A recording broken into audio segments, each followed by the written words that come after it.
Well, it's lunchtime. What's up? Show time.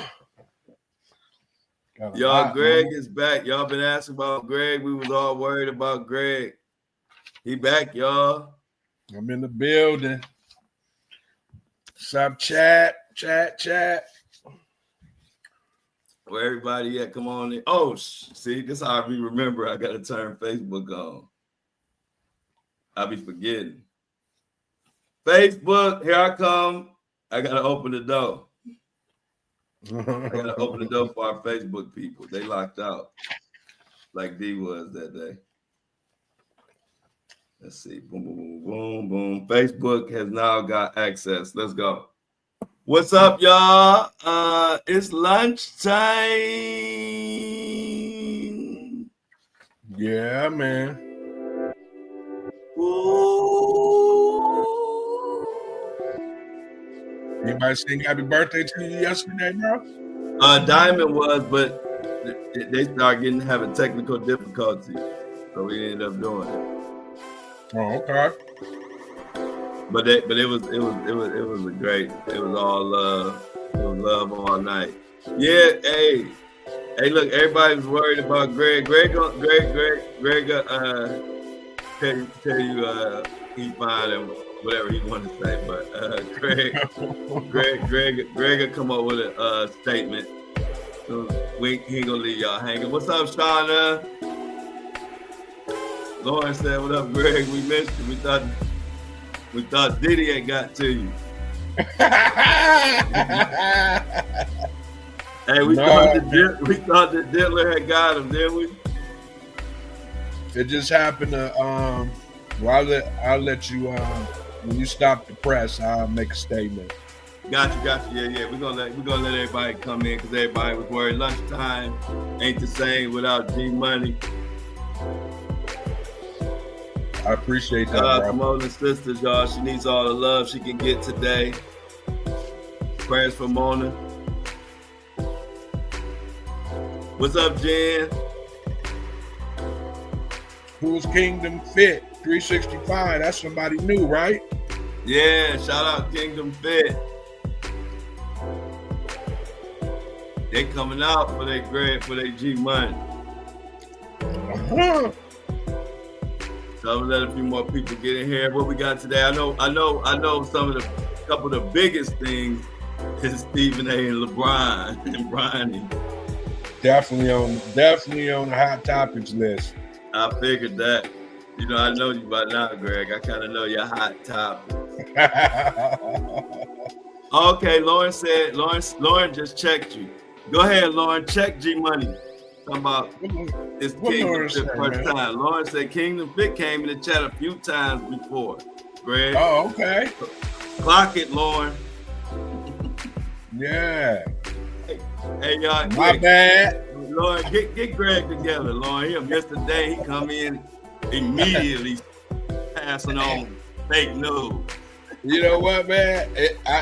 When I said it, the way he or she, I don't know if it's a male or female, but the way they came in like they've been here before.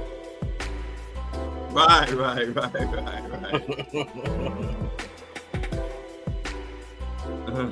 Oh, okay, that's why. See, Lord, I ain't too far away from what I thought. Oh, so Kingdom a Lyft driver, so not able to comment often. That's okay. Well, we glad to help you get to your Lyft rides. If you ever, I'm sure you be hearing me cussing out everybody, all the companies. I make sure all y'all get paid.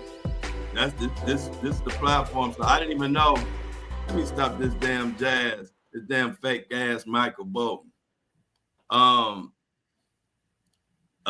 It's cool that I found out so many Lyft drivers and Uber drivers and Door Dashers and people that do this, do those jobs. So many of them listen to the show, and then I'll be going so hard for them to make sure they get paid, and these companies be trying to stiff their tips and all that, and it just feel good that they support me and riding through the hood, taking care of people, listening to the Flow Show. as I cuss everybody out. So appreciate it, Kingdom. So before we go any further, G Money, the chat was worried. What would you like to say, man? We just glad that you here. Oh man, I definitely wish I could have, been here to be a part of the celebration, man. Anytime you make it around the sun another year, man, that's worth celebrating. You know what I'm saying? But I had a little personal, business that I had to go, get squared away, and that went successful. And now I'm back, man. So, I miss you guys. All right, Greg. In other words, he ain't gonna tell y'all. So what's going on? That's Greg. Y'all know that's Greg. Greg Trump. You know them. You know them. The Republicans know how to give a statement, don't they? Hey man, you got to keep a little mystique. You know what I'm saying? I'm Bosley around here, so. Hey, look, we all know when you say business, we know it's some bullshit. We all had to go through some bullshit in this country. So we know the code. Hey, look, if you like us, you already know it. But that was understood, don't need to be explained. When he said when successful, that business when successful, that's all. That's all we want to hear. Because when business don't go successful, then you might not hear his voice today.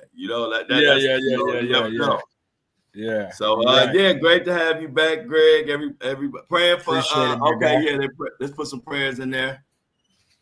Put some prayers for the people, for our people in our community. So Greg, where you want to start off at? Do you got R. Kelly in your hot topics? Yes. Okay. I got R. Kelly in the hot topics. Absolutely. All right, cool. I hate that I can't play like clips without my stuff being hooked up where y'all hear it, because I wanted to play that R. Kelly singing, man, because I'm like, man, this is why I'd be so mad that they ruining our memories, because I was feeling it from the point when he said, I'm standing here looking in the mirror. I was like, oh, Kelly, Hey, R. Kelly was a cold when it came to music, man. I know. What? All that, man. R. Kelly is a genius, and man, I wanted to share that with y'all, and I wanted to play the clip so y'all really could feel me. But it was just like one of them instances where I just got to be real with y'all. I know all the craziness, but when I heard him singing on that podcast, it just made me think about back in the day. Like, man, how cold he is, but R. Kelly's music and a lot of other people's music it's like the chapters and the timelines of our lives. You know what I mean? And, absolutely. I got an R. Kelly story too. Yeah. Okay. So we gonna just flow right into it then. So, and so when A Woman's Fed Up came out, that was right around the time when my parents got divorced. I don't remember, 12. I can't remember how old I was, but 10, 11, 12, I don't know, in that range. And so my mom was bumping the hell out of any song that was talking about, nigga, I don't need you no more, or I was good and you ain't appreciated. And we like all of us, music is our, you know what I mean? It's our soul. So man, every time after that divorce, hey, look, Greg. See, when I hear, I'm standing here looking in the mirror, and R. Kelly and he's saying, damn, my mom loved the fact of thinking about my dad looking in the mirror saying, I done effed up. And dad, don't be mad at me, because when you're the man of the house, once you get skedaddled and went and did you, I had to rock with my mom because I was just happy the songs was getting her through. I'm singing them with her. It's my dad. I love my dad. But you know how it is with your mom. I'm like, all that song, all any song like that, my mom would play that. I come home from school, I hear that. When a woman's fed up, I said, "Oh, my mom in there. My mom in there. It's time to go ahead and talk about my She in dad her like, bag. oh, yeah, ma. He ain't gonna be nothing without you, ma. You know, dad. Hey, dad, I gotta give you the backstory. I had to support moms. You know how it is. That's why I don't ever be mad at my son. And I don't put him in position because, man, you gonna stand up for moms. You know, as a dad, Absolutely. my dad always raised me like that. My dad said, man, I'm your dad, but I ain't gonna never be your mom. Meaning, I understand that your mom is your mom. You know what I mean? And that ain't nothing wrong with it. You know, and so just say that with all this crap, memories that used to be good memories, because you know my mom and dad cool today, and you know what I mean. You get past all of that, and we always stay, you know, together in some way, shape, or form. So you know, there just be times you go through. But when I'm hearing when one of the women's fed up, I'm it's not what people think, and I'm thinking about, you know, what we went through and how we got through that time, and you know that was a song that, you know, it was Dad, it was Mary J. Blige. I'm going down. Oh, that hey, we had a soundtrack, baby, to get my mom. We got through it. It was me, my sister, my brother, and my mother.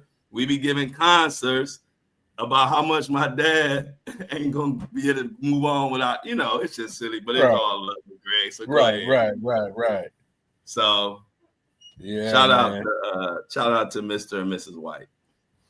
Absolutely. I love Mom Dukes and Pops. Yeah, it's just cool so people. happened Yeah, Greg know both of them. So yeah. I got more experience with Pops than I do Moms. But yeah, Pops is he a handful, man. See, that's why. Hey, look, they think I'm no filter. Greg, no, I'm a cupcake. He know where the real no filter come from. Man. Pops ain't nothing to play with, man. For real. I remember back in the old Twitter era, my dad only tweeted like a couple times a month, and he used to get banned and all. I'd be like, what did you say, Dad? He'd be calling out some political stuff. I didn't even know you could get banned back then on Twitter. My dad stayed in Twitter jail. And my dad corporate. So that I gotta let y'all know, I gotta give y'all some context. My dad is not like just my dad is corporate, college, got all kind of degrees, been in corporate world since young 20s. He that, but he is unfiltered. I'm PG. I'm gonna just leave it at that. I'm PG compared to my dad. Yeah, his and ours, we got some intellect to our, you know, our moments, but his is he different. He different, bro. He different. So shout out to Harold Sr., the original no filter. Yeah, he taught me how to. That's why I'm a sailor, cussing sailor. And my dad, he never thought of an F-bomb that he couldn't flip and turn it into. He make an F-bomb. He turned into 4-5 different words the way he could use it. But go ahead, Greg. Let's get into R. Kelly, man. What you had to say about R. Kelly? That was a crazy. I don't know if y'all saw it. I ain't gonna spill the story, but it's R. Kelly was singing to somebody on a podcast. Go ahead, Greg. What'd you have on the R. Kelly?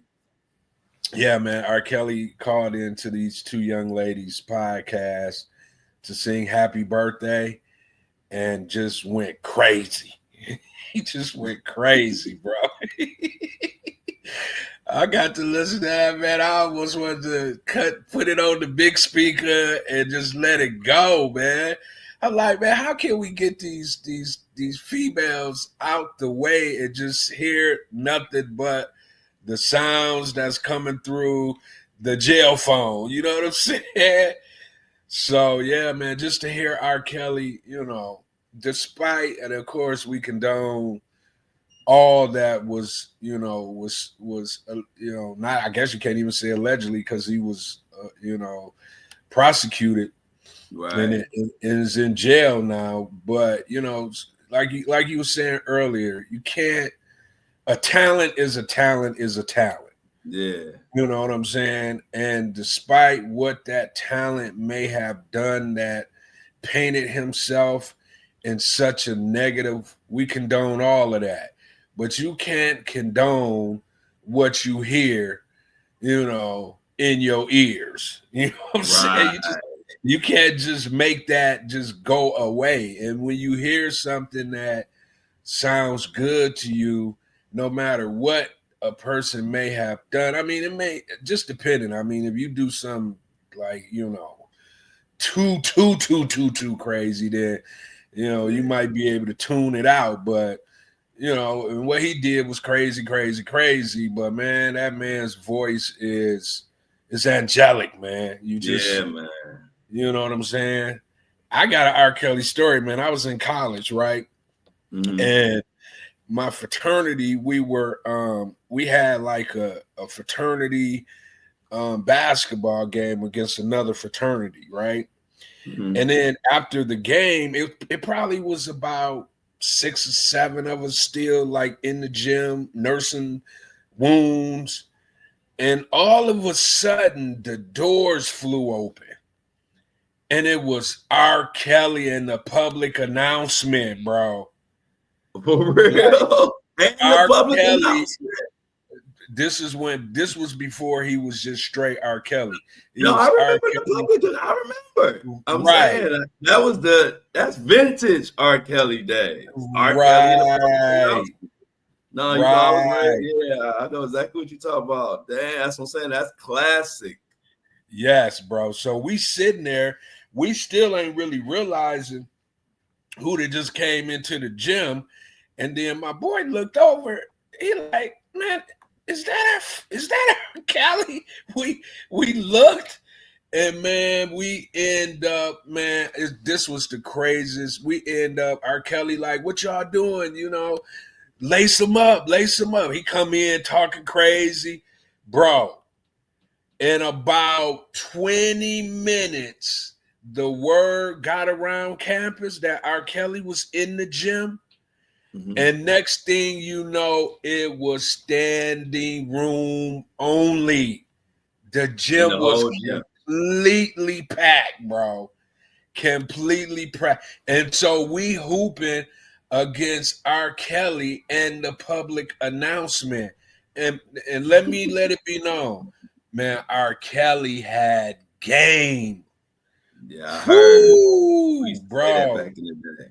He was giving us the bit. I mean, we was giving him the business too, but he definitely was giving us the business. And at the end of it, bro, he put on like a mini concert in front of every man. Females was falling out, like out, like out like a lamp, like a light, bro. I was like, and this was before, he had the hits. This is when, if you know R. Kelly in public announcement, he had some hits back then, but not like the hits he had as R. Kelly, man. But yeah, man, R. Kelly came to our school.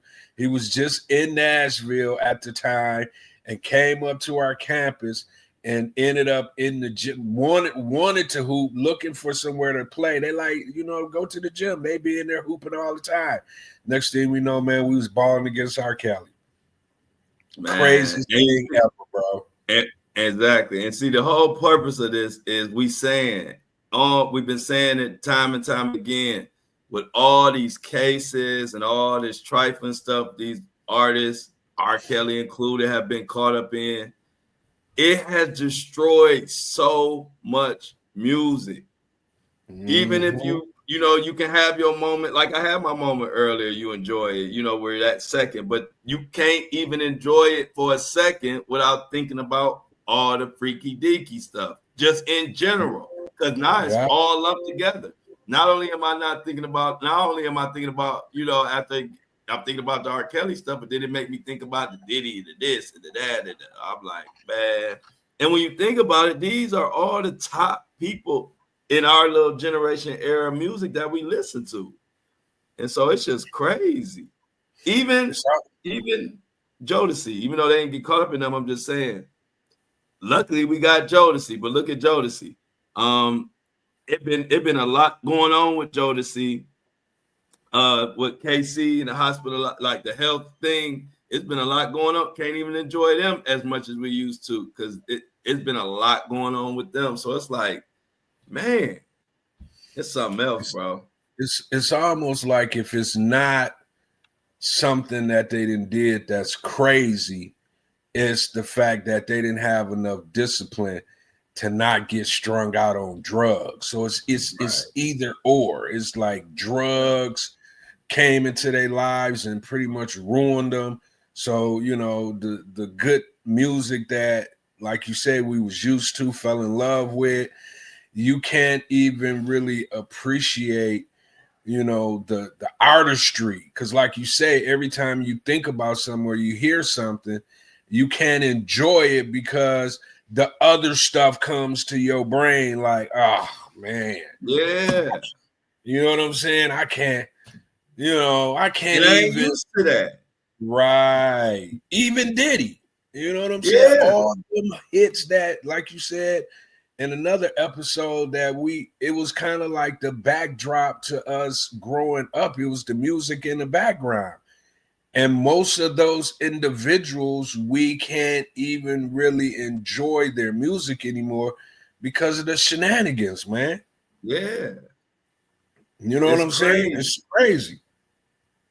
And then if it's not some type of strung out on drugs, if it ain't they caught up in some freaky Hollywood mess, for the small percentage that stayed clean, they are connected to it. You know what I mean? So, perfect example, KC and Jodeci. You know, they ain't been caught up in nothing crazy. I haven't heard, you know what I mean, them doing nothing. They seem like a regular career. But every time you see a Diddy documentary, they talking about how Diddy produced and put out Jodeci, you know, in that early Diddy stages. And so then you start thinking about Diddy. If you really a music connoisseur, you know what I mean, of the R&B, of the hip hop, of just music in general, because I listen to everything.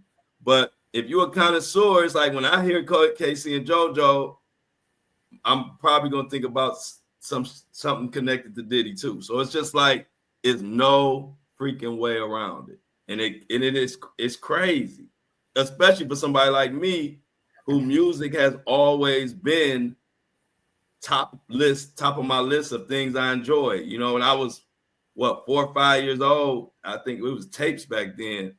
I was asking for tapes for my birthday, like not just toys. I would get some toys, but I really like music. I would sit there and be listening to rap music, 4 or 5 years old, knowing the words from beginning to end of every song that ever came out, starting from that young. So as the eras go on and the memories pile up, and then all this stuff happened, man, it hit me like a ton of bricks, bro. Yeah. And it's like it's like everybody, you know, it's not everybody, but it's like if you really think about it, even like, you know, from hip hop on down, I was watching something and they were talking about Boogie Down Production. And you know, Scott LaRock being like that first one that they said may have been taken out because he was a truth teller and he wasn't, you know what I'm saying? He wasn't one who would back down from, you know, the higher ups. And basically to this day, they said that probably caused him, you know, to be unalived, allegedly. Right. You know what I'm saying? So it's then you look at Biggie, then you look at Tupac, then you go to Michael Jackson, Prince. You know, it's like all our music heroes had some kind of taint on them in some kind of way, man. And I just, you know, it's just so unfortunate when you really think about it. Mm-hmm. You know? Mm-hmm. So, yeah, man. I mean, all we got is memories. You know what I'm saying? And I told, hey, look, and you know, we keep it real. I keep it real. Listen, I enjoyed that little singing R. Kelly did on that podcast so much. And I know with all the stuff going on, you know, you just try not to, you know, you try to separate and be like, I'm not even, you know, I don't want to hear it for real. But I was enjoying. I said, man, I have to tell. We got to talk about this because I got to tell the chat. It's almost like a freak off, like a alcohol anonymous. You know, you just got to come to the round table and say, hey, y'all, earlier today, R. Kelly was singing, and I enjoyed the fuck out of it. And I know it's all this crazy stuff going on, but I couldn't enjoy it and not tell y'all. I ain't that phony. I don't have that in me. Like, I just got to keep it real. Like, I know it all, and that be the struggle because you be thinking all that crazy stuff, but then you get caught up in the song, and then, like you said, it's sounding angelic. And next thing I know, I'm thinking about all these memories, and all. I'm like, man, I gotta tell the chat, y'all, I gotta come clean. I was in I was vibing to the R. Kelly earlier. Go ahead, Gary. Bro. I'm sorry. I can't front, bro. I was vibing too, bro. I was, because I didn't know what I was getting. I didn't know if it was somebody, you know, because it was too late. I've never seen the two young ladies before. Apparently they got a popular, you know, podcast or whatnot, but I've never seen them before. So when I saw the highlights, I'm like, who? R. Kelly? I'm like, man, why they swooping us? You know what I'm saying? I said the same thing. I was looking crazy too. Like, here they go, some R. Kelly mess. Right. And next thing I know, I'm standing there looking in the mirror. I said, see, that was a song when my mom used to sing. That when my dad was gone. We'd be in the kitchen. She had a broom and sweeping. And long as I was singing that song with her, I knew I ain't had to clean up. You know, I was always trying to finesse. You had an alternative motive, huh? Kelly. I've seen the hell out of R. Kelly. I do not want to take this trash out, Mom, so I'm over here with you. When a woman's fed up and I'm not big. Oh, and my mom be looking dead in my eyes when them singing them songs. I was picturing my dad looking in the mirror. Right. You know, like, I messed up. So that's my truth. And don't y'all be enjoying some of this freaky music off chat, and don't be admitting it when y'all come into the chat either. Yeah, you know they do. Y'all better keep it real. Yeah, you know they do. But go ahead, Greg. What we got, Greg? Hot topics. Man, there's so much crazy stuff going on, man. I know you probably wore Diddy out. No Diddy. Earlier on the show. Man, what Diddy did now, man? So Diddy's legal team has responded to yet another lawsuit and is denying all claims. Prosecutors accused the mogul of obligating employees. One, they claim he forced to have sex with them, to work long hours under the threat of physical, financial, and reputational harm, per the Hollywood Reporter. The new indictment doesn't contain new charges or victims. However, it expands upon allegations over the method of the alleged enterprise through which he assaulted and trafficked women with the help of his various businesses. The indictment alleges Combs maintained control over workers at his various businesses and that he allegedly caused these employees to believe they would be harmed or lose their jobs if they did not comply with his demands. With respect to one employee, Combs used physical force, psychological harm, financial harm, and reputational harm, and or threats of the same to cause the employees to engage in sex act. The indictment alleged Combs maintained control over workers at his various businesses and that he allegedly caused these employees to believe that they would be harmed or lose their jobs if they did not comply with his demands. With respect to one employee, Combs used physical force. What is that? Okay. Diddy will head to the courthouse to be arraigned for the new charges next week. His trial is scheduled to start on May 5th. according to his attorney, Mark Angifello. Is that his attorney? Mark Angifello? Mm-hmm. So basically what I'm reading from this is they teeing up. They teeing up. Right. The prosecution is teeing up, and they're getting prepared, and they're just giving us little breadcrumbs along the way. But if they're not, putting forth any new charge, they're expanding on the already RICO charges. It sounds like they're trying to firm up that RICO charge, man.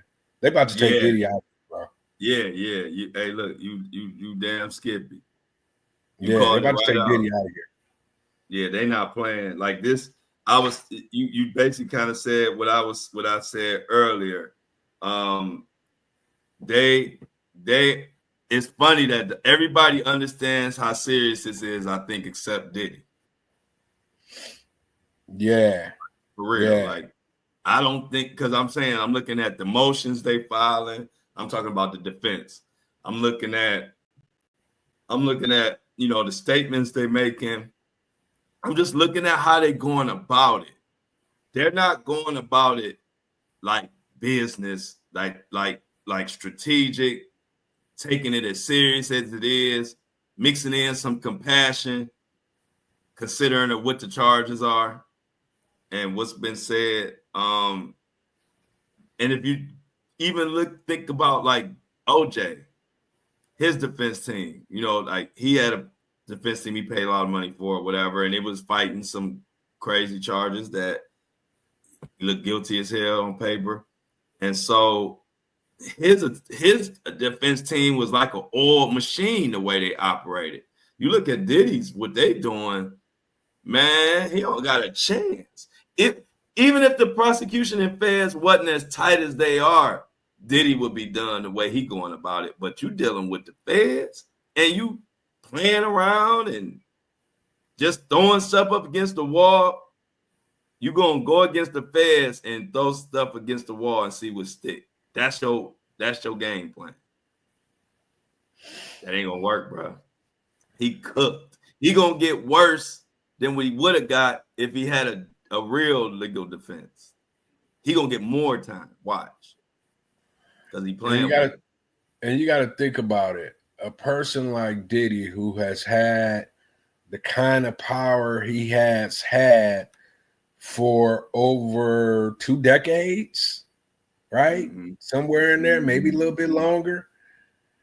6 months, 6-7 months, that mentality is not going to just vanish. I don't care, what you got going on, especially when you in the fight for your life. So what you were saying earlier about everybody else can kind of see what's going on, or what's looking like is getting ready to happen going forward. I really truly believe that he is in there thinking like, y'all counting me out, but I think I'm gonna be on the other side of this at the end of the day, where he ain't paying attention, or he is paying attention, but he's not really like, coming to reality with all the things that's in front of him that he's going to have to overcome in order to, see the light of day again. And I think when he looks at it, it's probably so huge of a mountain that he got to climb. The only thing he can do is act like it's not really affecting him. When we all know deep down inside, when he land in that cell at 2-3 o'clock in the morning and he ain't in the California super duper king anymore, he got to be like, man, this is really what my life is getting ready to come to. I guess so.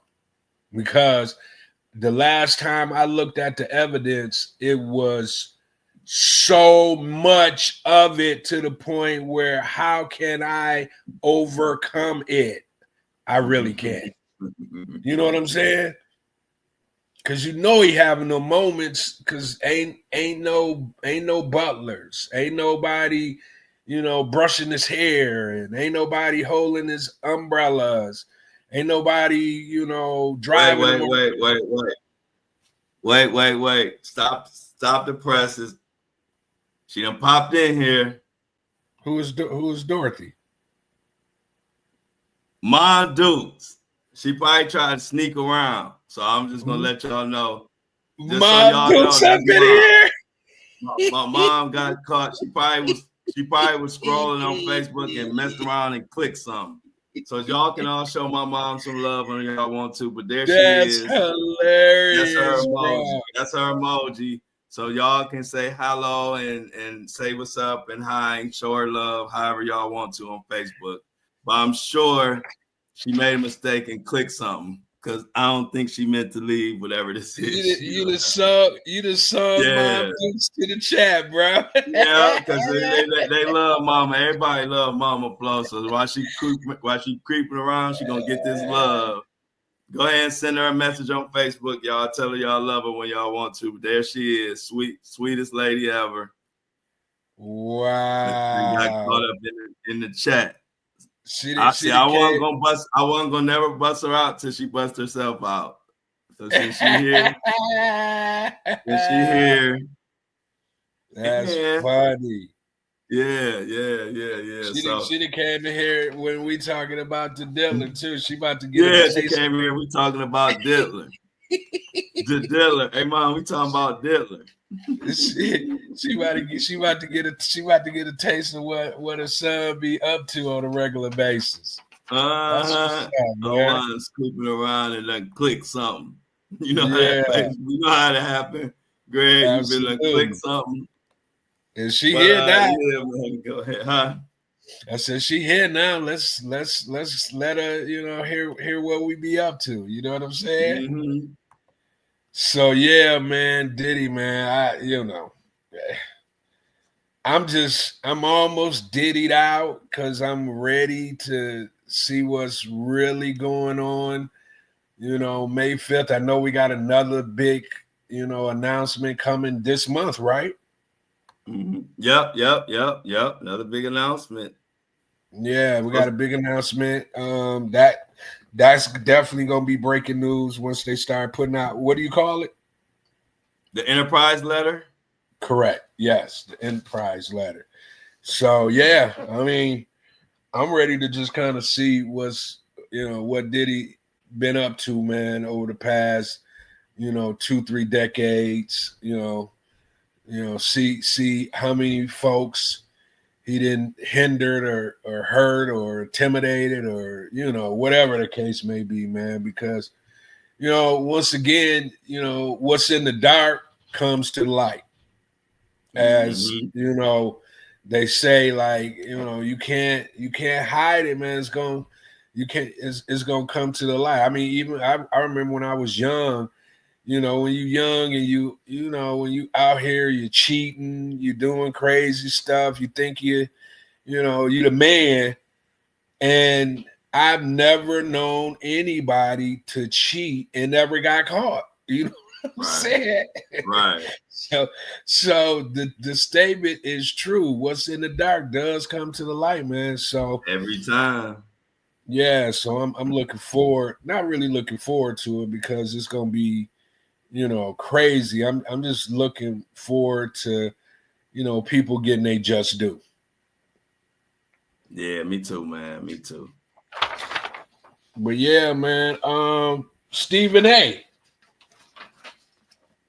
Stephen A. Wait, hey, we're gonna call him Stephen A. Wait a minute, right now. Stephen A. stood up like he was about to get that LeBron love, and LeBron turned Akron, Southside Akron on him, didn't he? That's that Ohio, Akron, Cleveland energy. That's how we do. We don't do no talking. You can say what you want about LeBron, whatever. When it come to our children or just us standing on business, we ain't gonna say no warning. We don't care if we in the middle of a basketball game and everybody watching. We're going to pull up to your toes and tell you about yourself, about our kids. And that's what you've seen on full display. Matter of fact, through all the stories I tell y'all how we are in Cleveland, you just seen it. Cleveland and Akron is basically brother and sister. That's how we do.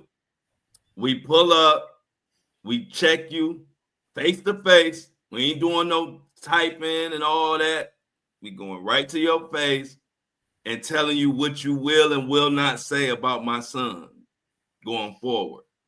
And I was glad to see that. Like I said, that's where I come from. That's how we are. You know, we're gonna let a lot of stuff slide.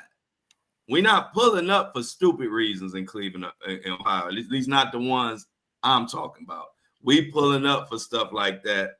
And like people were saying, it was like Stephen A was like, I wish he would have called me. I wish he would have did that.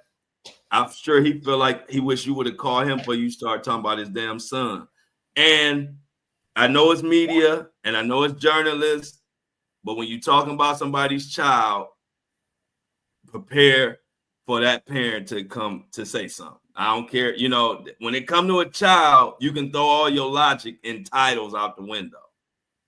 I've always felt that because I think LeBron handles it pretty good because I don't care what the world think about what I'm doing for my son. And so I wouldn't have enough cuss out in me for the whole world if I was LeBron. So when people be getting mad at him, I'm like, well, shit, you don't want to see me and what y'all gonna have opinions about my son. I be pulling up to everybody all day long. They be like, Flo, sit down. I'm pulling up to everybody. So as far as that go, I agree with LeBron as far as, you know, when it comes to your child, I ain't gonna tell nobody what they should and shouldn't do and what they should speak up for or not. Because I know about mine, I'm gonna pull up. And I ain't gonna care who tell me I shouldn't pull up. So what you think, Greg? I don't think it's just Ohio. I think it's, you know, not just, I mean, Ohio is Ohio, but I think when it comes to your child, now, in one sense, Stephen A has a job to do because, you know, that's his job. He critiques players, you know, good or bad, you know. But the thing that I think that bothers LeBron the most is how much they do it. Yeah. You know what I'm saying? And it seems to me sometimes they do it and it turns a little personal. They don't keep it on what it should be. You know, Right. Analyze, critique the sport that the individual is playing and keep it there. When it starts to be a little bit overboard, almost it to me it started to seem like they was using Bronny as a punching bag. Yeah.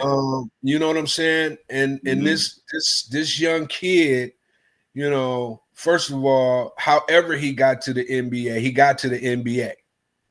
You don't be trying, okay, if his dad, you know what I'm saying? If his dad did whatever he needed to do to make sure his son got to the NBA and live out his dreams, shut up, because if you was in his dad's position and it was your son, you would have did the same thing and quit acting like you wouldn't have.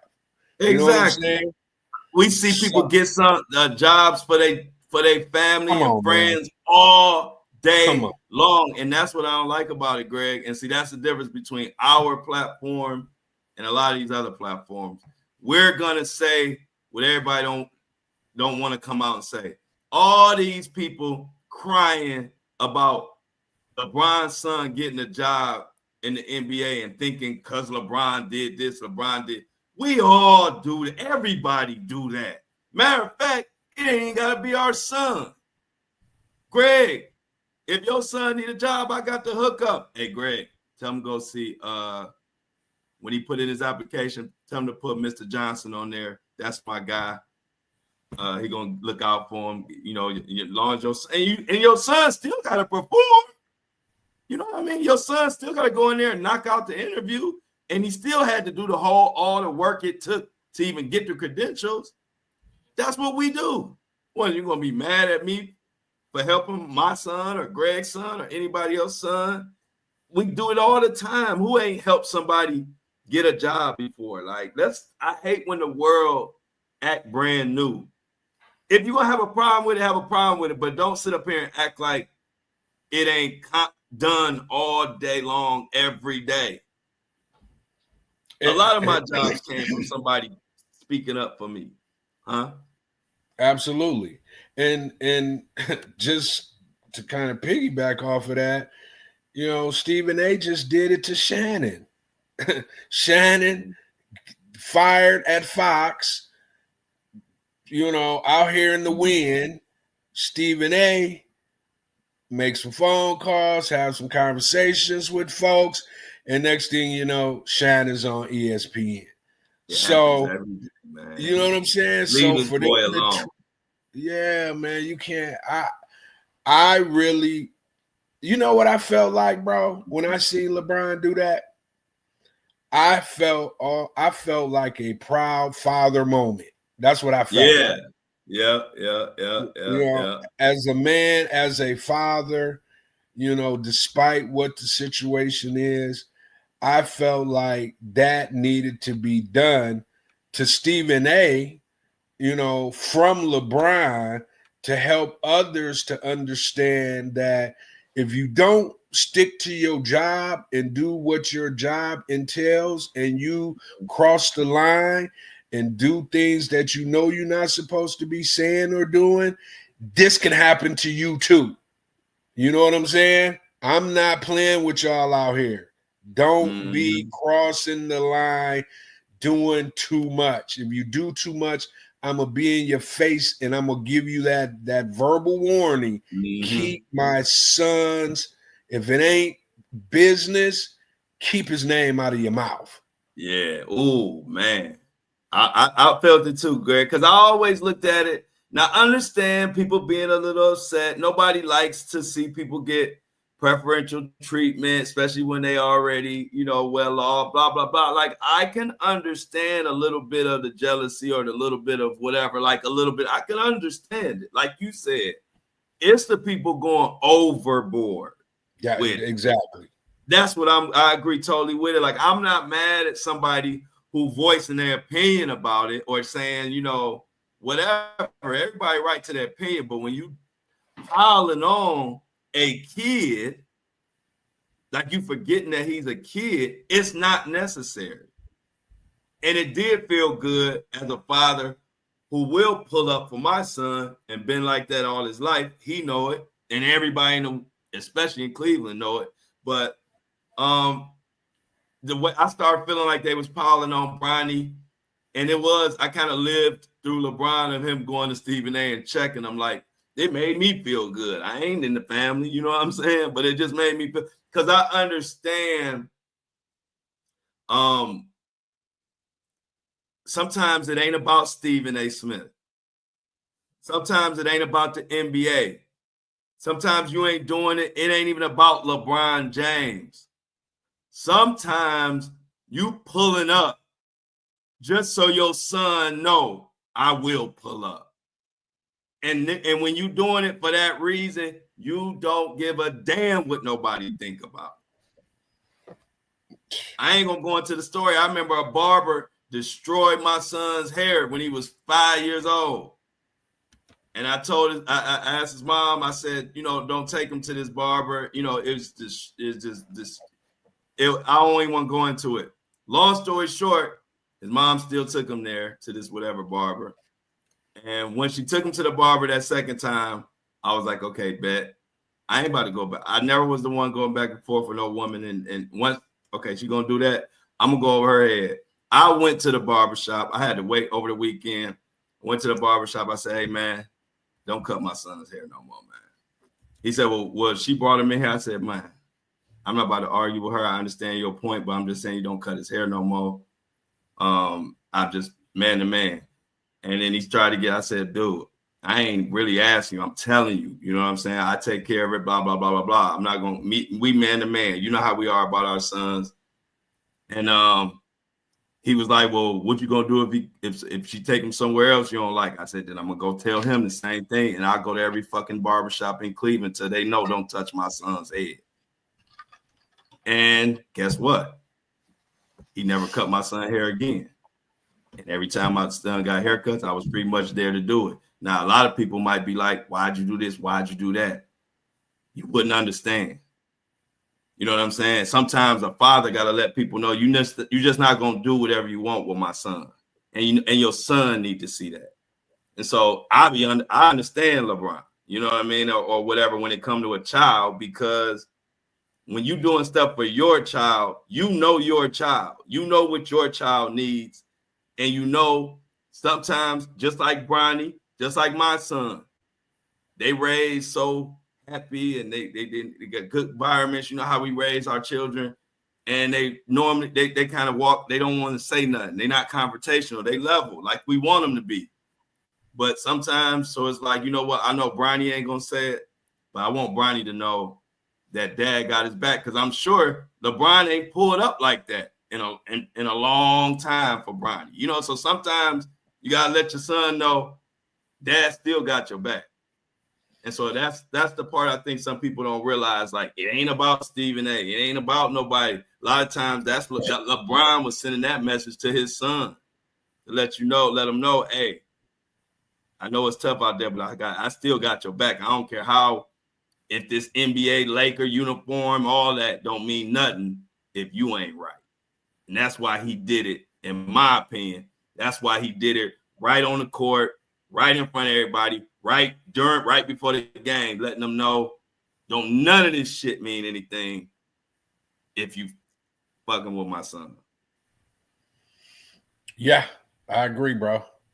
And, you know, when you be in those kind of moments, man, because I done been in them kind of moments too, where I didn't almost had to like tear somebody's head off because they really understood where I was coming from, but they was acting like they didn't understand.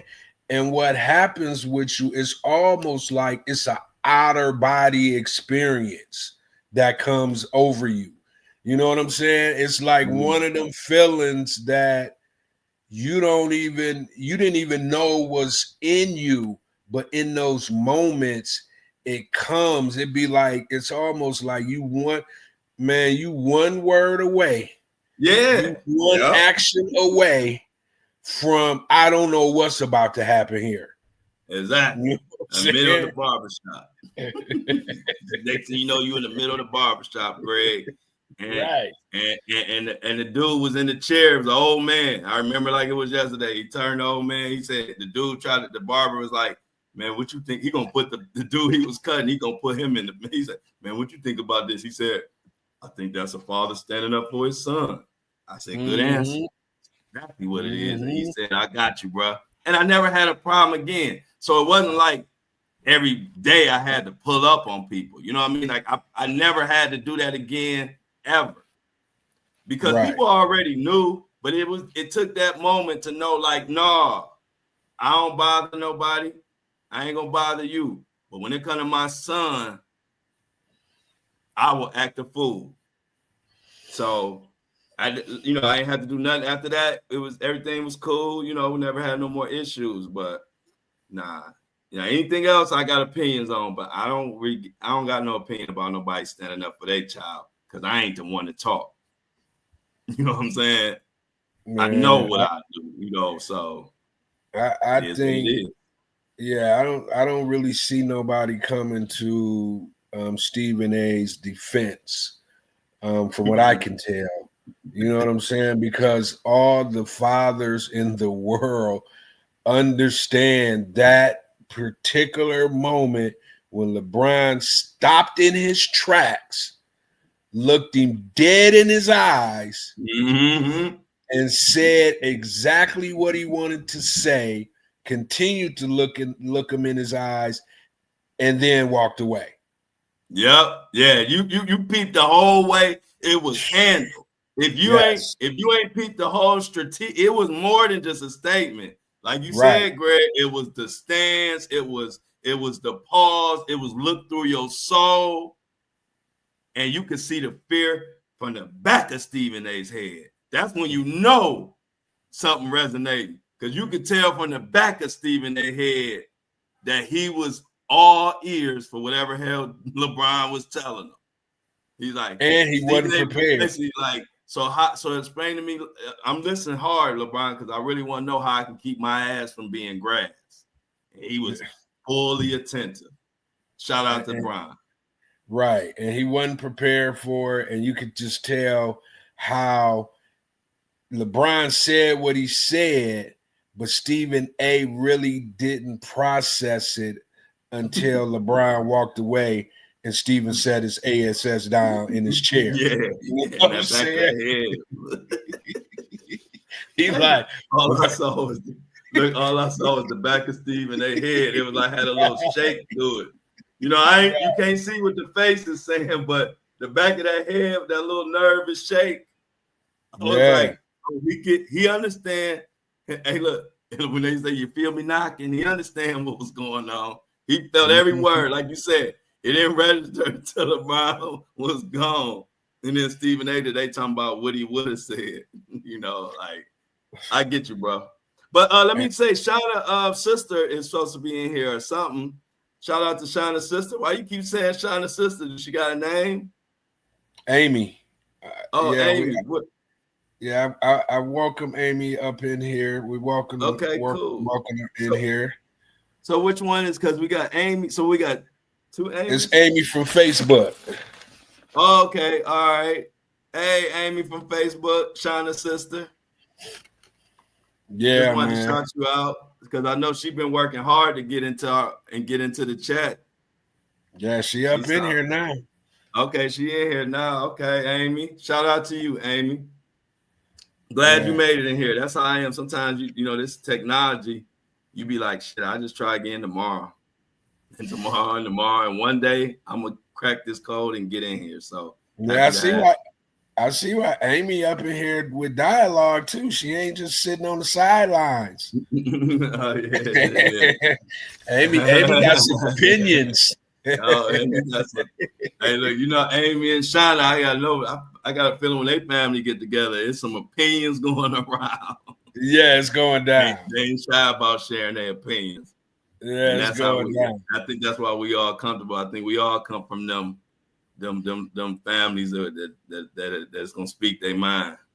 Yeah, I can tell how Shanna was talking about, you know, when she wasn't doing the stuff that she was supposed to be doing when she was little, how her moms and them was like our moms and them. You know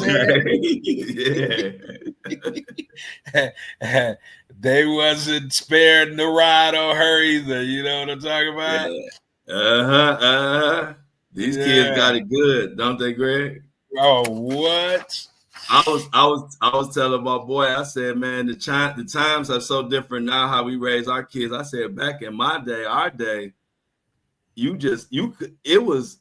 had to be careful how many times you even open the refrigerator. Like, period. You know what I mean? It wasn't like these days, you know how these kids just swing on it all day long or whenever they want and we don't care.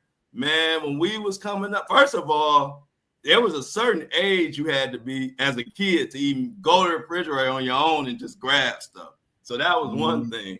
But even once you finally hit that age, and I don't know if the age was 12 or 11, 13, I don't know what the age was. But once you got to that age, don't be seen going back and forth in that kitchen. You know what I'm saying? They don't even have to see what you're getting. But you ain't about to be eating my mama and them out of house and home. So I'll be saying these kids got like the littlest things that these kids are able to do is night and day from us. And it's like it was a totally different world because I'll be looking like, man, I still be thinking about it every time I swing on the refrigerator, even though I got the right to swing on it when you old, but I still be thinking like when I was a kid, like shit, when you go, you better get what you want so you don't have to go back because the multiple trips to the kitchen and swing on that refrigerator was no dice. And bro, no matter what, you can try to be sneaky. It's almost like they had cameras before there were cameras. Yeah, they didn't need cameras. They didn't need cameras, bro. It was crazy. Like you would sneak and they'd be like from in the back of the house. What you doing in that refrigerator? Hell yeah. So you was like me, Greg, mad that why I always got to make that little pop noise when you open it. You know what I'm saying? Be trying to open it like, you trying to like, man. And it's like you said, Greg, what you get out my refrigerator. Yes, my refrigerator. Because get out my refrigerator. I just mopped my floor. Why you walking on? I just mopped my floor. I just vacuumed my floor. Yeah. Yeah, bro. It was, man, that's just funny. So I get a kick out of like seeing how our kids is able to come and go, and they have no clue. I said, man, even down to like cleaning the room, bro. I could not leave out the house. I got so programmed to the point where even now to this day, bro, I do not leave the house without my bed being made, the whole 9 yards, because it was so drilled into me growing up where if it wasn't right, all the fun that I could have had, I was not going to have. You know? Yeah. So yeah, man. Hey, look, my mom, and I bet you everybody did this too. That y'all had the note leavers when they used to leave notes, all the stuff you had to do before you could go outside, like your mom at work. Man, some days, Greg, before text messages, bro. It was the text messages of those days. It was the word. It was the paper. Hey, Greg, when my mom was feeling good, it'd be that little note be.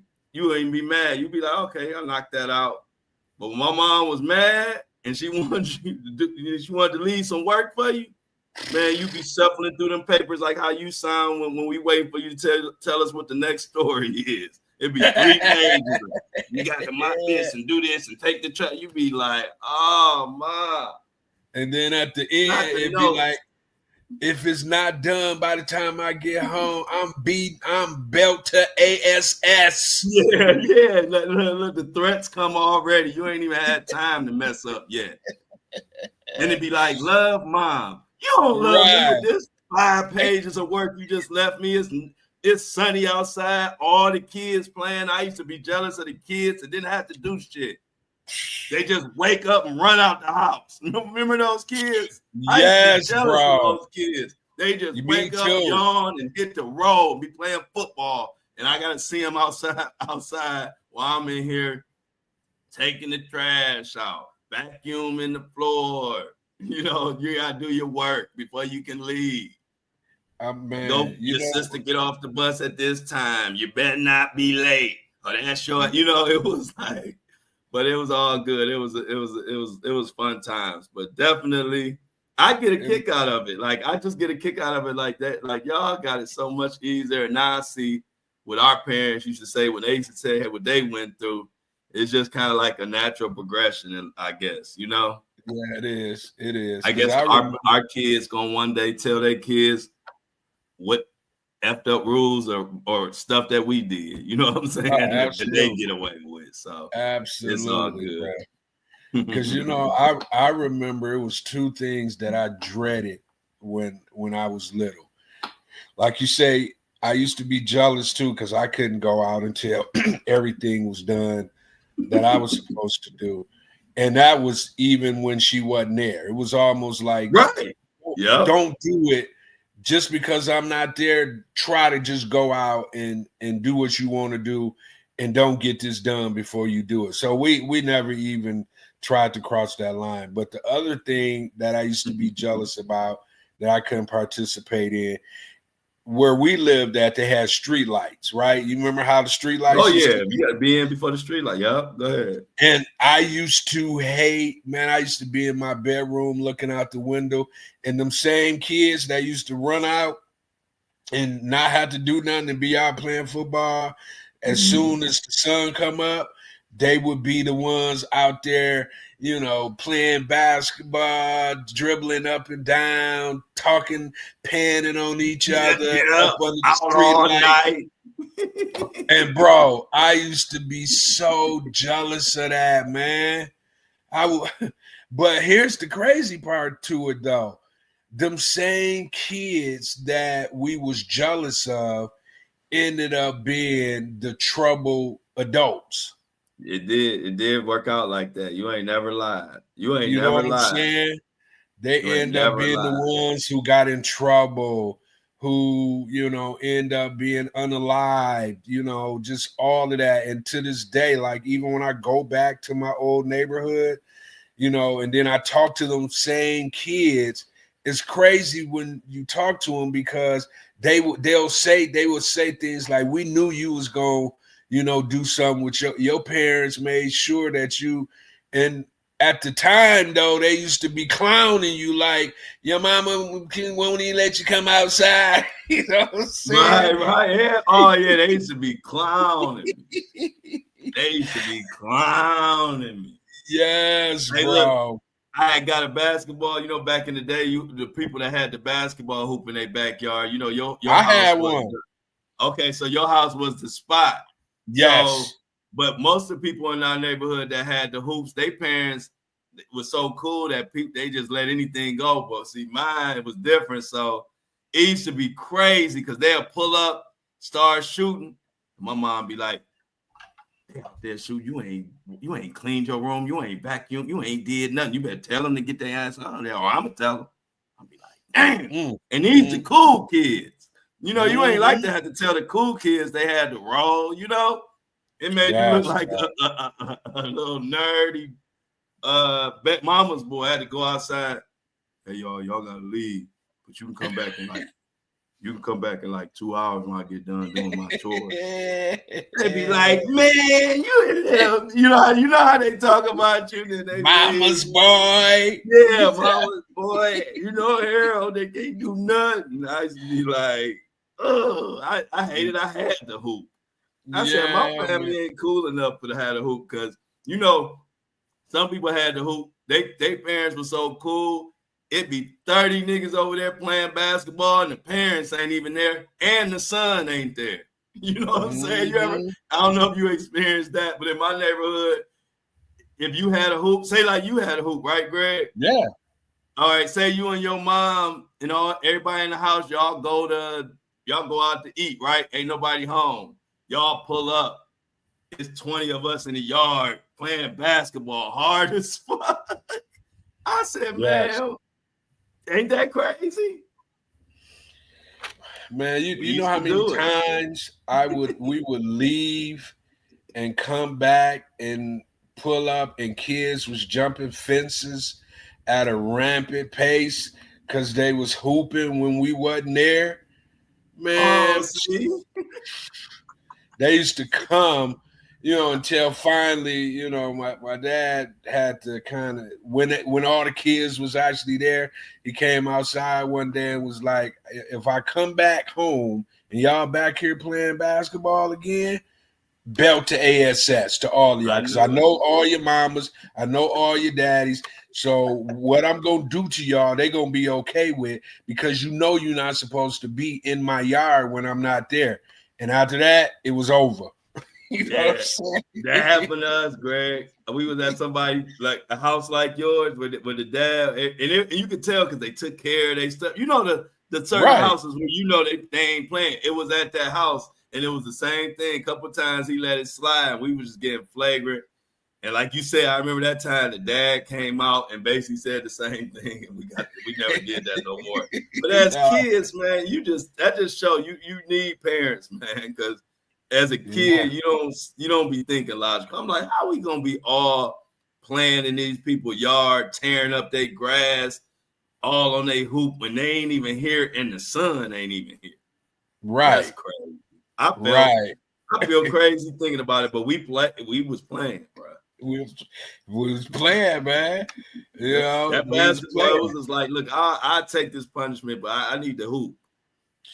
I really never even had the opportunity to, because I mean, I probably like for whatever reason, I think it might have been like one or two houses in our neighborhood with a basketball hoop, and we was one of them, and then the other one was another kid, but no, you know, he wasn't really a popular kid, so nobody Right, so they really ain't wanted. play there. That's how it was. It was only Yeah, about 2 or 3 hoops per neighborhood. Like it wasn't mhm. everybody didn't have one. Right, I got mine right. for my birthday. Like it had to be a special occasion to get a hoop. And for me, it was my birthday. Yeah. That's when I got mine for my See, birthday. that was a big gift that you had to use a birthday gift to get that. Absolutely. You wasn't I just in came the middle of any time just like, hey, I want a basketball hoop. Shoot, you better and be your and and, birthday. But and hey, mine's you just on the garage too. So me they had too. to literally come out and put it up. You know what I'm saying? Yeah. So, So look though, yeah. Greg, I'm glad this Shy Tom brought this up. I talked about it in the earlier show, but the earlier show I kind of just talked about it. I played the clip of Sam Bankman-Fried, the cryptocurrency dude that's doing 25 years for stealing billions. But I said he was on the Tucker Carlson show and he was talking about how him and Diddy was in the same cell, and so he said Diddy was kind and this and that. And see, I ain't talking about this on the earlier show. This is the lunchtime show. We just talk about the speculation of it. I said to myself, man, Diddy talking to him, trying to get some information. Diddy gonna be putting some crypto stuff together. Watch, at some way, form, or fashion. Because Diddy ain't got nobody he can talk to. He in there with somebody who put together hundreds of billions or whatever the crazy number is. You know Diddy is trying to get some type of, especially the way he need to figure out another way to make money. I was thinking that. I was like, I bet you Diddy is asking him a million questions about crypto. What else he got to do? So is Sam out of jail now? Huh? Is Sam out of jail? No, he got 25 years. Oh, he got 25 years. Oh, yeah, you ain't familiar with the story? No, I remember Sam getting caught up on the crypto, but I didn't know like if he had already went to jail, got out. I mean, because that was when he went to jail. It wasn't too long ago though, right? Yeah, it wasn't. No, it wasn't too long ago. No, this recent. Yeah, this recent. Mm-hmm. Right. But yeah, they thought he was the Mark Zuckerberg of crypto, but he turned out to be the Bernie Madoff of crypto. Right. I remember. Yeah, bro. I agree. I mean, if I was Diddy, I probably would be doing the same thing, to be honest with you. Especially, Diddy, he knew before he went in how, crypto had made some millionaires, some billionaires.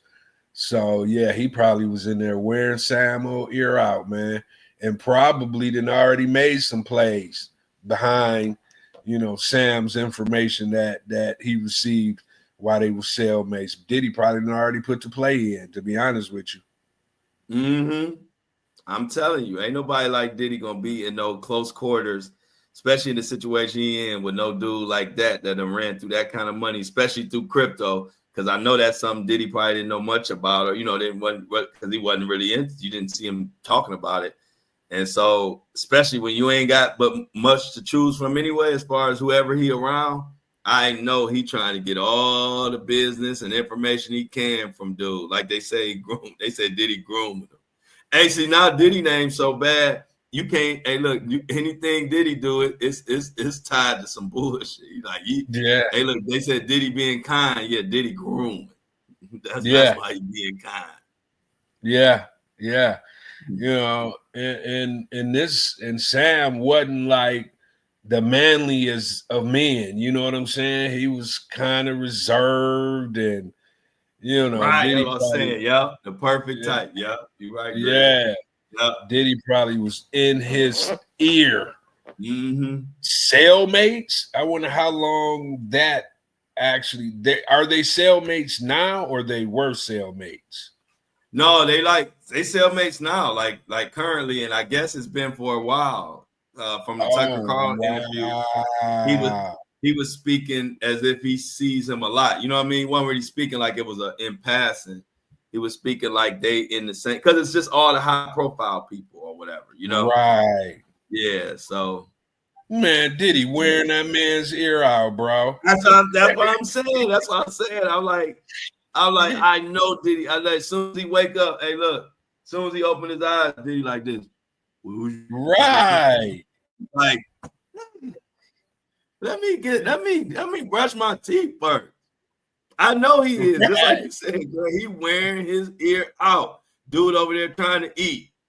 Soon as he finish the last drop. Hey man, can I get a Diddy? What about the coin? Hey, worry about your case, Diddy. You talk too much. If I get 100, how long it take me to make 100 million on the right? Diddy. Can you? Hey, look. Sam gonna be like, man, put me out there with the General Pop and all the crazy. Let me go to General Pop. This is just too much. Put me in General Pop. Ain't be no worse than this. Diddling all over my shoulder with a new get rich scheme of crypto.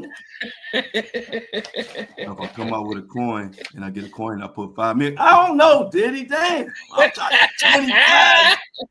25 years. That's hilarious, bro. I got 25 years and I got this dude breathing on my neck like a freaking hawk, asking me about crypto. 25 years, it might not even be no damn crypto. Leave me alone, Diddy. Y'all called it out, though. That's what I was trying to get to. That's the point I was trying to make. Nah, he ain't just he is wearing his ear out because of what you said. Not only just who he is, but he seemed like a guy that's like laid back and not gonna speak up for himself. You know what I mean? Like when me or you or anybody in this chat would be like, Diddy, if you don't get the hell out of my face about that damn crypto, you know, he ain't gonna say it no more. But Sam seemed like he'll just keep keep answering this question. And Diddy is gonna you give Diddy a inch, he gonna take 1,000,000 miles. You know what I'm saying? So the only thing I could see though is that Sam also seems like the type that likes to talk, you know, just so he can hear himself too. So it might be a match made in heaven, to be honest with you. Yeah, exactly. Yeah, I can see that too. Mm-hmm. If Diddy let him talk. You know, Diddy the type come to you for help and talk more than you. Right. The hell you ain't me for you talking more than me. That's how the diddler is. But yeah, and Sam, he's like, man, leave me alone, Diddy. Diddy, you too much. But hey, look, Sam will have to just give Diddy his ear. Look, man, yeah, here, just take this with you, man. To yeah, just hand it to him. Hey, take this with you, man. You can do all the talking you want to do and ask all the questions, but damn. Y'all know Diddy in jail is annoying as hell. You know what I'm saying? You know it. Imagine, because he ain't got the millions, he ain't got the Beijing and all that, but he still think he Diddy. I would not want to be locked up with no damn Diddy. No, I would not want to. You know he talking and then he like, bro, you in here with the rest of us, man. We ain't mesmerized by that Diddy magic. You an inmate just like us. And then on top of it, you know what I'm saying? If they say he is, you know, as freaky as they say he is, you know, Sam might be in there, you know, trying to protect himself from something else too. You know what I'm saying? So Sam might be in there under a whole bunch of pressure. Pressure for crypto and pressure for, you know. Imagine you Sam, Greg, right? Right. With all the stuff you hearing and you hear Mohawk Diddy say, Oh, Sam, I was just thinking about you, man. I want to talk about this crypto. Can I get you a drink? If you Sam, what do you do? Because Sam don't want to speak up for himself. Did he just offered you a drink?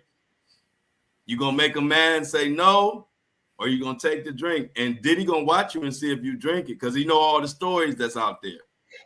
So he watching you see if you gonna drink it, because he know you probably not.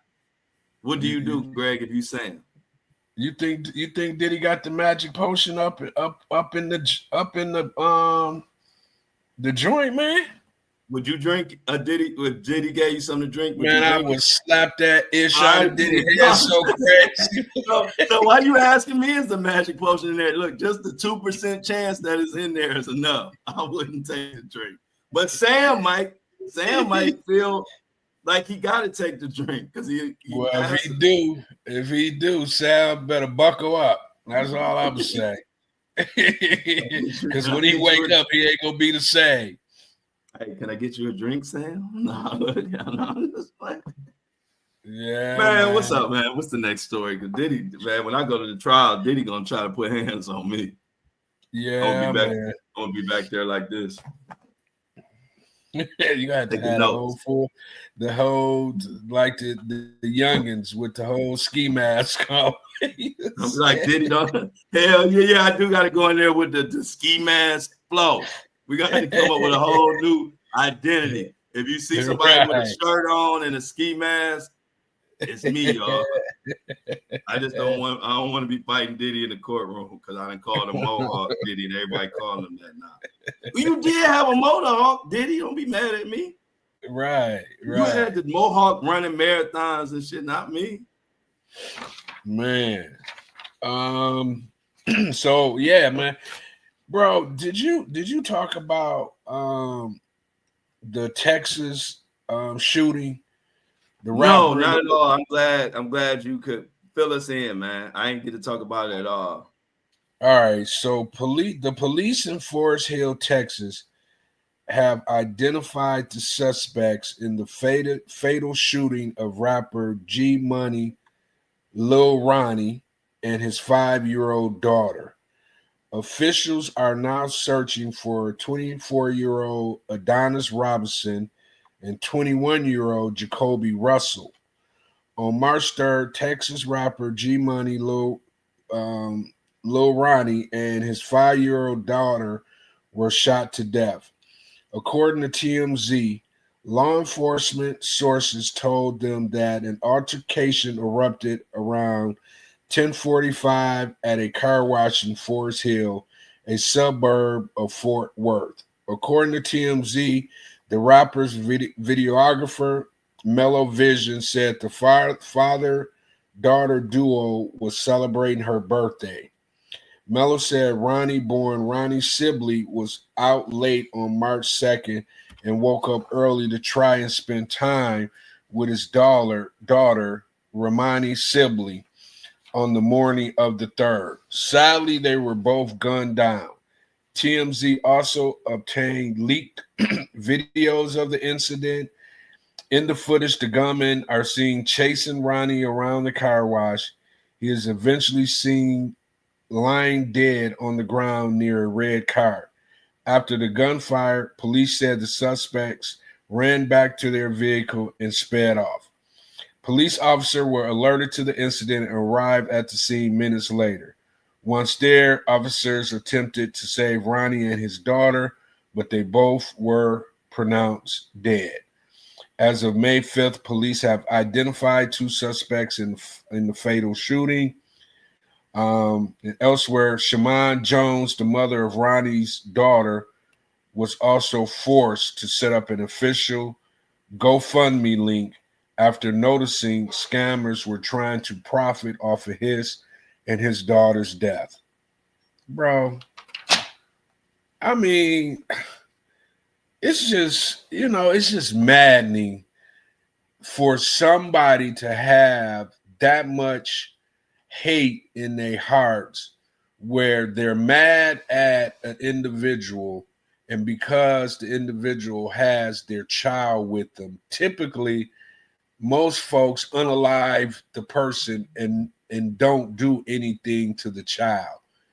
For these two individuals that they're allegedly saying did this, to do that, man, when they find them, bro, it needs to be the highest level of punishment issued to these individuals, because it just don't make no sense. The child had nothing to do with whatever was going on, and you're gonna just unalive the child and on her birthday, bro. On her birthday, a child, yeah, man. Like, who raised these individuals to be out here in the world with that level of cruelty in their hearts, man? It's just unbelievable, man. I couldn't believe it. I saw the actual video. It was Oh, sickening. did you? Yes, bro. It was sickening. It was just sickening. Yeah, it was sickening. I ain't see the video. That's crazy. So yeah, they on the run, I guess, man. And you know, I cannot wait until the news flash come across all the everything saying that they got these guys in custody, man. Because for them to unalive a 5-year-old, I mean, for them to unalive anybody, but for them to literally look in a 5-year-old eye and just unalive her and go on about their business, it's got to be it's got to be a such thing as demons. It's got to be. I believe it. You know what I'm saying? That's the only thing that can explain that. Yeah, bro. So we'll keep our eyes open on that, man. I mean, that was just sad. And you know, hopefully they get caught like as soon as possible. You know what I'm saying? Yeah. We had talked about this a little bit, and I'm just, you know, I'm a member of a fraternity, and you know, although I'm a member, I'm not gonna just bury the story of what actually happened. I'm not a member of this particular fraternity, but I'm a member of a fraternity. But you know, we reported on the story about the college student, Caleb Wilson, who was 20, who sadly passed away after he was punched in the chest during an off-campus pledging ritual with the fraternity Omega Psi Phi. Well, one man is currently in police custody in connection. Yes. Okay. Yes, in connection with the incident. According to WAFB, Caleb McCrae, a former Southern University student and member of Omega Psi Phi fraternity, has been arrested. He has been hit with 2 charges: criminal hazing and manslaughter. Manslaughter carries the most serious consequences of up to 40 years in prison upon a conviction. And as previously mentioned, this incident happened on February 27th during the off-campus pledging ritual. McCrae punched Wilson in the chest to the point it made him collapse. He was rushed to the hospital where he was pronounced dead. So yeah, man. Let me just kind of say this about that. You know, when you put yourself in these kind of situations and this is the actual outcome, all justice that needs to come should come. You know, you can't, you know, when you send your child to college, you know, of course you want them to, you know, experience whatever it is that they, you know, truly and want to experience while they there. That's what college is about. You know, and one of the main things on college campuses is fraternities and sororities, whether it's a HBCU or it's a, you know, a predominantly, you know, white university. You know, those organizations are available, you know, for you if that's something that you want to be a part of. You know, and what ends up happening is, depending on where you are, you know, the old school, you know, rituals of pledging still exist, unfortunately, right? Okay. And you know, these organizations are great organizations, and it take, you know, when organizations are so big, you're going to always have some rotten apples within that organization, no matter what it is, right? And Yeah. sometimes these rotten apples end up, you know, putting these organizations into these types of situations where, you know, individual people who are trying to join the individual end up getting hurt, end up being unalive. And it's just so unfortunate, man. But what I do like is they're holding whoever was involved accountable, because they need to be held accountable, because now this young man, you know, is no longer here. The family members, you know, everybody, no one wins, you know, when this happens. The Nobody. community Right. loses, the university loses, the organization loses, the, you know, the young men who were trying to be a part of this particular organization loses, you know. So it's just a loss all across the board, and it's Yeah. so unfortunate. But it's fortunate that they did find out who did it, because a lot of times, you know, people stay mum. They don't want to, you know, talk. They don't want to say anything. But in this case, someone said something, and now they're holding this individual accountable. And I like it. You know what I'm Yeah. saying? I like it. Yeah. Speaking of and I like it, and I like it.com just dropped. Check out the website, got a lot of good stuff on there. Greg worked his butt off to get everything posted on there and uploaded, and everything was good. Shan made some great designs, and go check out the website, get you some merch.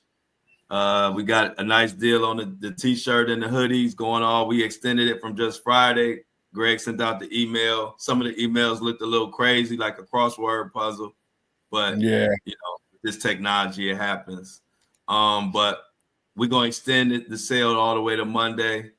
Get your hoodie now. They 10 to 15, 5, 10, $15 off, $5, $10 off the t-shirts. Go check us out. And I don't like it.com. I do our own commercials. We self-sufficient. We do our own, we got our own commercials, Greg. Back to you, Absolutely. buddy. So yeah, man, that was some sad news. So did you see, man, we was just talking about Elon need to go sit his butt down somewhere, bro. Mm-hmm. I think, man, it's almost like God don't like ugly. Mm-hmm. And you know, when you out here acting ugly, he finds a way to make you have to go sit your little ass down somewhere. So the FAA temporarily halted air traffic at 4 different Florida airports as the SpaceX Starship exploded again, making the second failed launch in a row this year alone. SpaceX reportedly lost contact with spacecraft minutes after takeoff, resulting in explosion being seen from Florida to the Bahamas. Bro, Elon, man, man, This I'm is all, truth teller. bro. I think Elon might be done at the rate that he's going. Man, this time next year we might be looking at Elon in a whole different light, if not before then. Yep. Because You know what I'm saying? The stock is plummeting. You know, cars is being, you know, vandalized all over the country. People are not even wanting to be seen, you know, in a Tesla. And check this out, bro. I read this. This is the killer right here. Okay, so Elon Musk has utilized a financial strategy where he borrows funds using his Tesla shares as collateral, right? This approach allows him to access substantial capital without liquidating his stock holdings. However, this method carries inherited risk. If Tesla stock values decline significantly, the value of the collateral decreases, potentially triggering a margin call.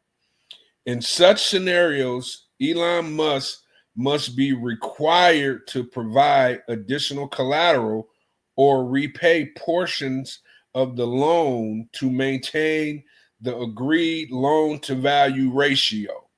For instances, in 2022, he secured a 12.5 billion personal loan backed by 62.5 billion worth of Tesla stock, illustrating the scale and risk associated with such leveraged positions.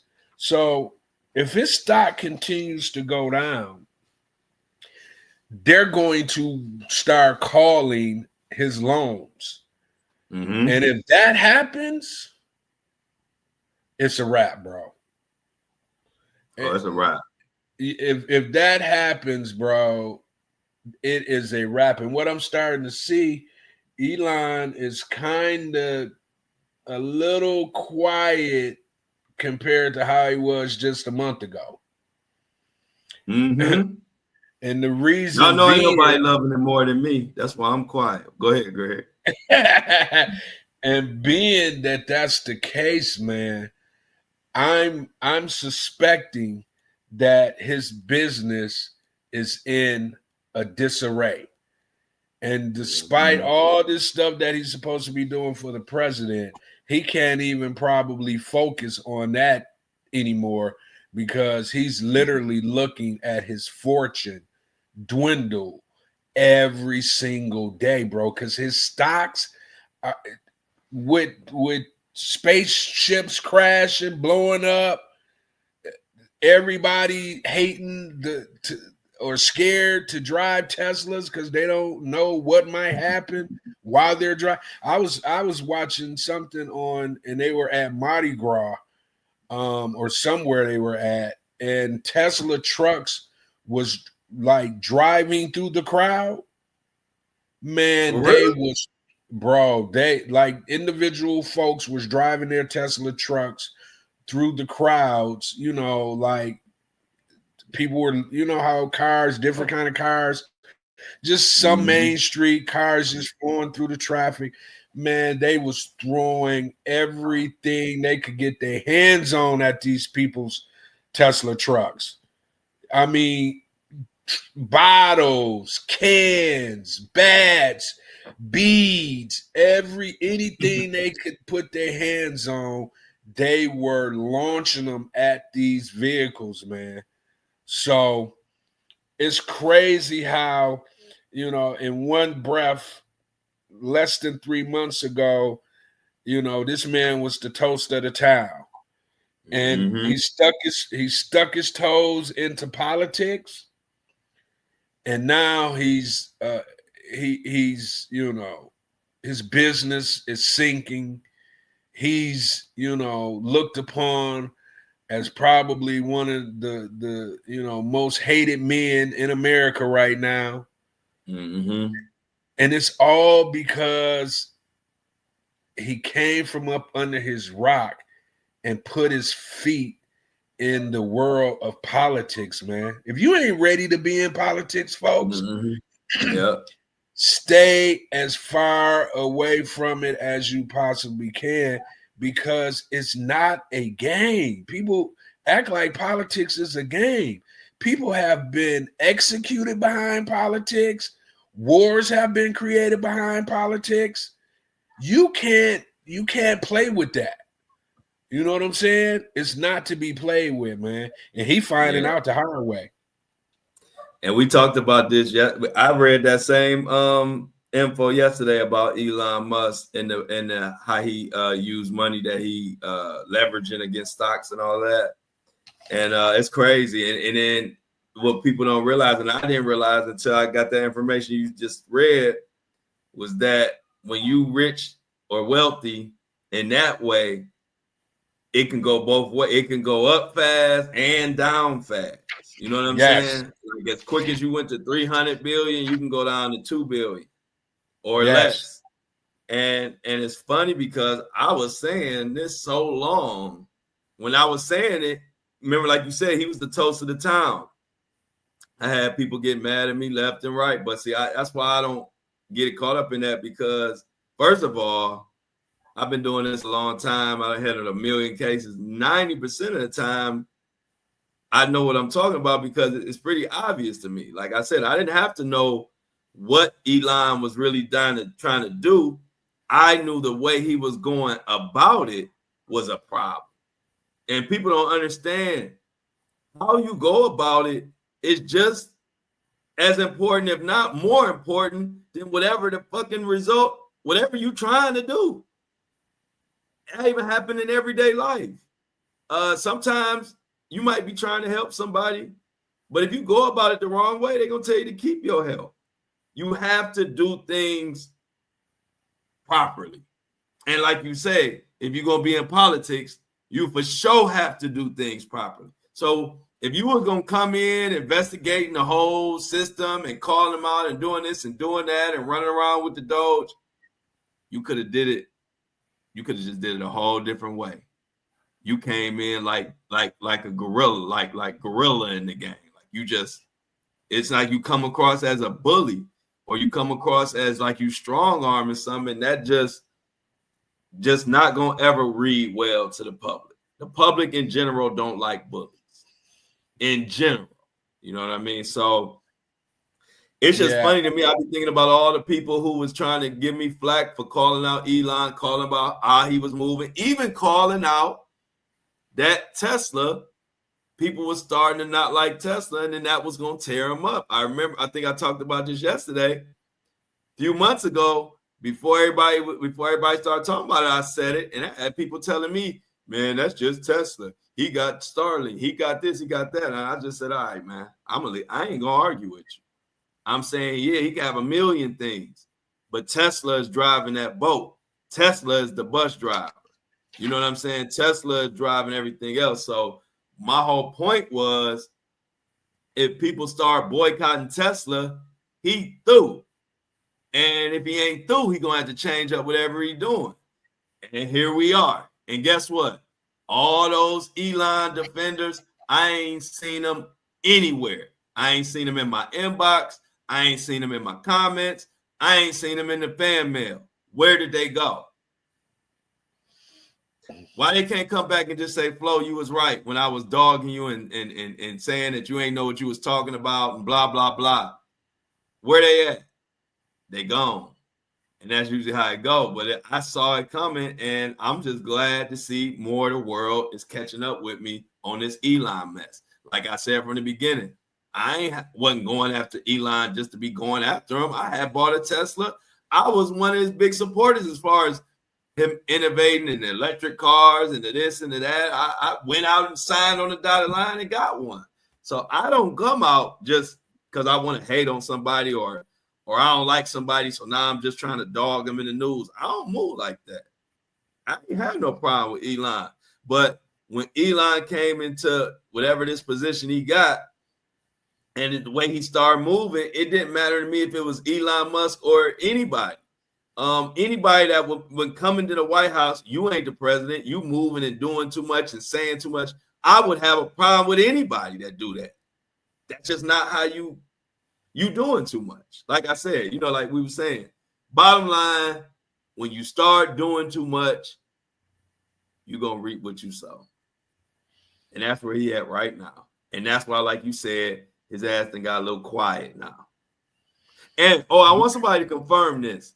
I was on Instagram and I kind of, you know how you scroll by accident, and so I lost the whole story.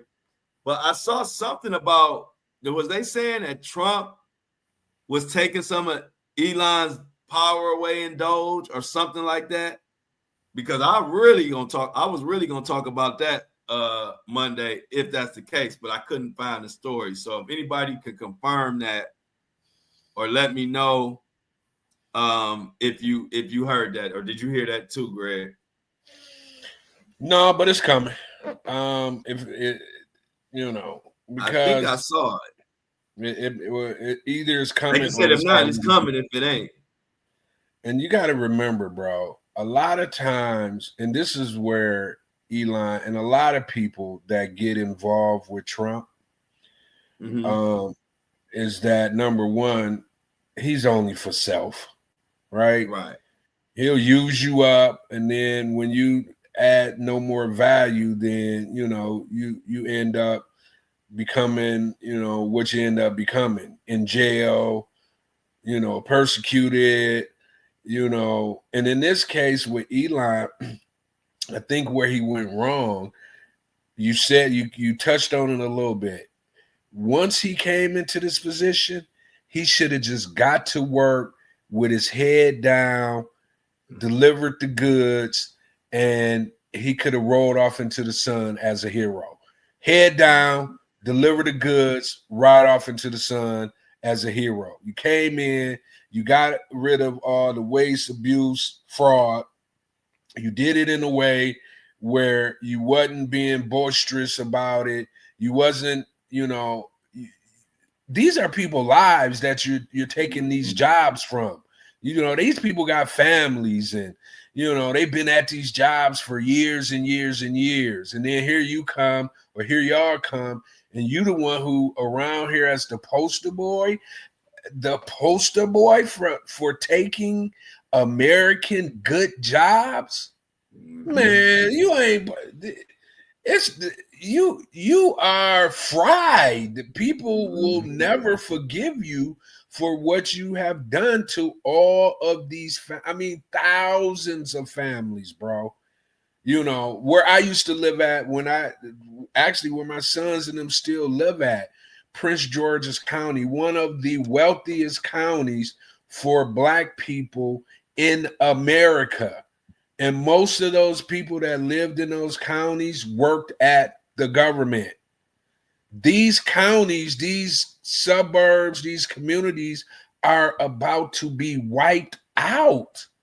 You talking about taking 6-figure jobs, 2-family household, both working at, you talking $200,000, $300,000 households that's down to unemployment now. You know what I'm saying? How do you, and you're doing it in the way where you're all on stage. Did you see the one he had the chainsaw? He was on stage representing cutting jobs. He had the big chainsaw, the chain. No, I ain't see that. Yes, man. He was at one of those Republican conferences that they have every year. And he basically came on stage with a huge chainsaw and was once again bragging about cutting jobs at the government. And he had the actual chainsaw. He was playing, because what they do, they try to take on the personality of their leader, the president. They all try to take on that personality, be, brash, say what you want to say. And they don't really understand that he basically, fell into that position to be able to do that. And no, they don't respect anybody else that tries to mimic it. You know what I'm saying? And he was trying to mimic it. So he got the people on that side mad at him. And then he got pretty much America now mad at him.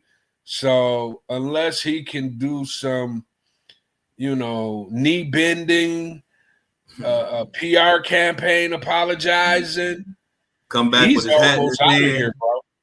You saying, Greg, you need to come to the public with his hat in his hand? You know, You're gonna have to hat do in his hand kind of squished up, and you just come as your humblest self. Yeah. And I don't think beg. he got it. I don't think he got it either. No, I don't think he got it. He got it either.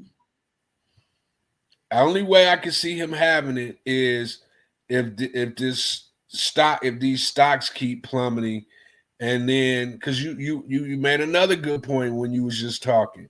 We didn't seen them go to the top, stocks killing it, they're billionaires, and then next thing you know, they fumble the bag, fumble the ball, whatever expression you want to use. And then next thing you know, it don't take much. Only thing it takes is people selling off their stock, which they're doing daily. His stock's probably down almost 50-60% now, bro. So it's heading to the basement as we speak.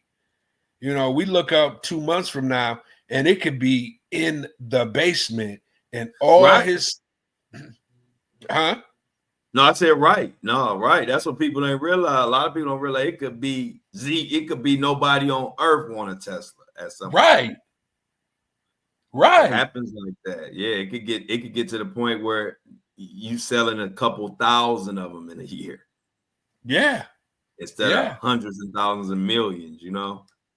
And he playing a dangerous game, ain't he, Greg? He playing because he's not liquid. He's paper. Right. He's a paper billionaire. You know what I'm saying? Mm-hmm. He got some, of course he got some millions liquid, especially by now, you know, but all that could be wiped out because if they wipe out the stock and his paper billions go to little of nothing, then at that point, if he does have liquid, it has to step in and take over his life, which he probably lives such a crazy lifestyle that'll get ate up so quick. And then, you know, at that point, ain't no coming back. Right. Ain't no coming back, man. So we'll keep our eyes open on Elon, but from what I could tell, he was in the news every day. And for like the past 2 weeks, he's been extremely quiet over there. Extremely quiet. He was at the address. The president pointed Doge and then pointed at him. But as soon as they pointed at him, everybody in pretty much, I know all the Democrats, man, they almost booed him so hard they probably lost their voice booing so hard. You know what I'm saying? So we'll see, man. We'll see what's happening. And that's really, man, that's pretty much it. You got through all Greg's hot topics. Well, just about. I know you seen they didn't, president once again, signing a check he can't cash. He didn't, lifted the tariffs on most goods, for a month. You know what I'm saying? He just come out windmilling, and then next thing you know, he get that left-right jab, stiff jab. He had to go reevaluate himself. Canada, China was like, man, we ready to go. Any kind of war you want to go, we ready. Yeah, I was like, man, I don't want to hear that from China. They got too much technology. I'm scared of China. You know what I'm saying? Hey, look, I'm scared of China, Greg. Yeah, they got too much technology, they too be scared of. And they hold. Here's the other part about China that don't nobody really talk about. They hold all our debt. They the biggest buyer of our paper in the world. If they stop buying our treasuries and bonds, man, we'll be in trouble, bro. We'll be in trouble. So yeah, we better reevaluate. I'm glad he had enough sense to say, all right, let me think this through a little bit more. I know I was talking crazy and saying this and saying that like I always do, but let me go back to the table on this one, because they can make things ugly over here for us. But that's it, man. I had something else about Ohio, but I'll save it for later. I don't want to, you know, I don't want to throw water on the Ohio, you know, parade. You just had LeBron, you know, do his man things. I don't want to say too much more about Ohio. I'm gonna just leave it at LeBron being man. Yeah, we'll save it for Monday. So we got a cliffhanger for y'all. What the hell was on that paper that Greg was talking about? We'll know Monday. Hey, we just launched our merch store. We celebrating. Go get your andidon'tLikeIt.com gear. Go to andidon'tLikeIt.com. Get you a hoodie, get you a tee, get you a coffee mug, get you a tote bag, get you something. It don't matter. Whatever you want, we got it. I think we even got mouse pads. No, but it's all good. Y'all enjoy your weekend. We're gonna get out of here. Let's get them. You still celebrating? A little bit, yeah. I'm celebrating. As long as I'm vibing, I'm celebrating. So I'm good. I actually went out. If you remember, I went out with the guys and had a nice time over the weekend. So I kind of did mine a little early. Okay. And then, man, just getting everything together. I had a ball yesterday, and everything is so together. I'm happy. My birthday. Hey, I couldn't ask for a better birthday. That's what's up. So I appreciate it. But we about to get out of here. I love y'all. See y'all. Enjoy y'all weekend. See y'all Monday at 7:30 a.m. But this time it's gonna be the real 7:30 for me because they done moved the time back and all that. So I don't got that hour cushion no more, y'all. So bear with me.